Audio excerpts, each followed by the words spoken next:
എന്ന് നിന്റെ മൊയ്തീൻ എന്ന സിനിമയുടെ സംവിധായകൻ RS വിമലിൽ നിന്നും ഉണ്ടായ മോശം അനുഭവം കഴിഞ്ഞ ദിവസം അനുജ എന്ന യുവതി പങ്കുവച്ചിരുന്നു. സിനിമയിൽ നിന്നുള്ള സ്ത്രീകൾക്ക് മാത്രമല്ല, സിനിമാക്കാരുടെ വീട്ടിൽ ജോലിക്ക് വരുന്ന സ്ത്രീകൾക്ക് നേരെയും ഇത്തരം ചൂഷണ ശ്രമങ്ങൾ നടക്കുന്നു എന്നാണ് അനുജ പറഞ്ഞത്. പീഡനമല്ല, ചൂഷണ ശ്രമം നടത്തി എന്നാണ് വ്യക്തമായി അനുജ പറഞ്ഞത്. വീട്ടിൽ കുറച്ചു ദിവസം ജോലിക്ക് നിന്ന ശേഷം വിമലിൻ്റെ ഭാര്യ തന്നെ പറഞ്ഞു വിട്ടെന്നും ചെറുപ്പക്കാരികൾ അവിടെ നിന്നാൽ ശരിയാകില്ല എന്നവർ പറഞ്ഞതായും അനുജ പറഞ്ഞിരുന്നു. പിന്നീട് വിമൽ തന്നെ ഫോൺ ചെയ്ത് ചെന്നൈയിലേക്ക് പോകാമെന്നും അവിടെ പോയാൽ അഡ്ജസ്റ്റ് ചെയ്താൽ സുഖമായി ജീവിക്കാം എന്നും പറഞ്ഞിരുന്നു. താനത് നിരസിച്ചു എന്നുമാണ് അനുജ പറഞ്ഞിരുന്നത്. എന്നാൽ ആ വിഷയം നമ്മുടെ മുഖ്യധാര ചാനലുകൾ എങ്ങനെ കൈകാര്യം ചെയ്തു എന്നതാണ് ഇപ്പോഴത്തെ വിഷയം. അനുജ ഇന്ന് എഴുതിയ തൻ്റെ ഫേസ്ബുക്ക് പോസ്റ്റുകളിലൂടെ പറയുന്നത് ഇങ്ങനെയാണ്: ഒരു ന്യൂസ് ആകുക എന്ന ലക്ഷ്യം വെച്ചിട്ട് പോസ്റ്റ് ഒന്നും ആയിരുന്നില്ല അത്. എന്നാൽ പിന്നീട് കുറെ ചാനലുകളിൽ നിന്നും കോളുകൾ വന്നിരുന്നു. ഞാൻ എടുത്തു പറഞ്ഞു എനിക്ക് വീഡിയോ എടുത്തൊന്നും പരിചയമില്ല, ശീലമില്ല എന്നും. പിന്നെ പീഡനമോ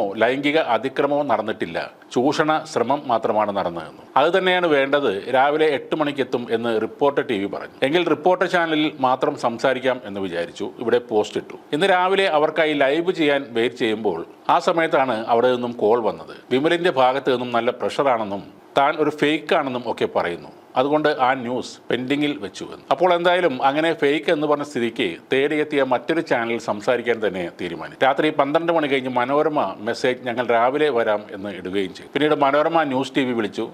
അവർ എത്തി, റിപ്പോർട്ട് എടുത്തുപോയി.